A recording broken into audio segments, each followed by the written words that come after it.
organizational structure and everyday life of the monastery.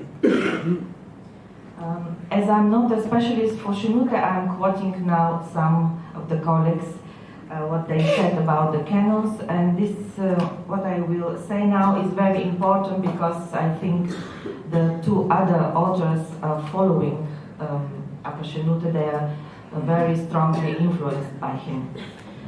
So, according to Heike Bellmer, Canon 6 deals with such topics as accusations against Shenute of exercise force, Shenute's illness, affairs of the female community, and some monastic rules.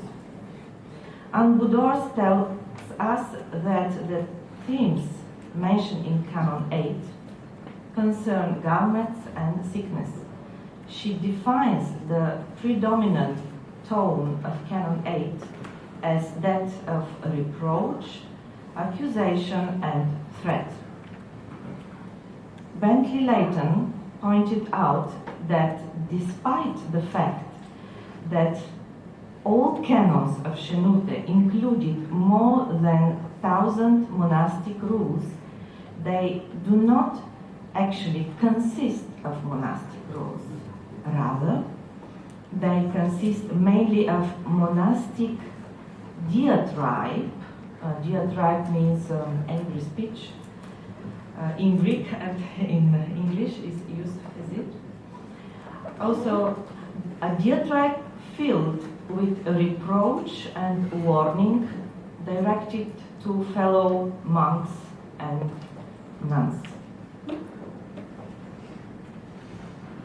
The canons were read during the Great Assembly meetings before the entire congregation 3 times a week, Wednesday, Friday, and Saturday night. Moreover, Canon 1 was to be read during the so-called General Assembly that took place 4 times each year. These gatherings are not to be confused with liturgical services. Stephen Emmel already emphasized many times in his study on Shenute's literary corpus that the discourses, not the canons, were read during the liturgy in the White Monastery. My own liturgical studies have confirmed that the discourses and letters, not the canons, were part of the liturgy. This is one of the most important characteristics of the canons. The second author, the second Coptic author who wrote canons is Moses of Abydos. According to René Georges Coquin, Apa Moses was born in the second half of the 5th century and lived also in the 6th century. He established a monastery near the place known as Pechke and founded a Pahomyantine community. The life of Moses, as well as his letters, show a strong connection to the monastery of Apa Shenute.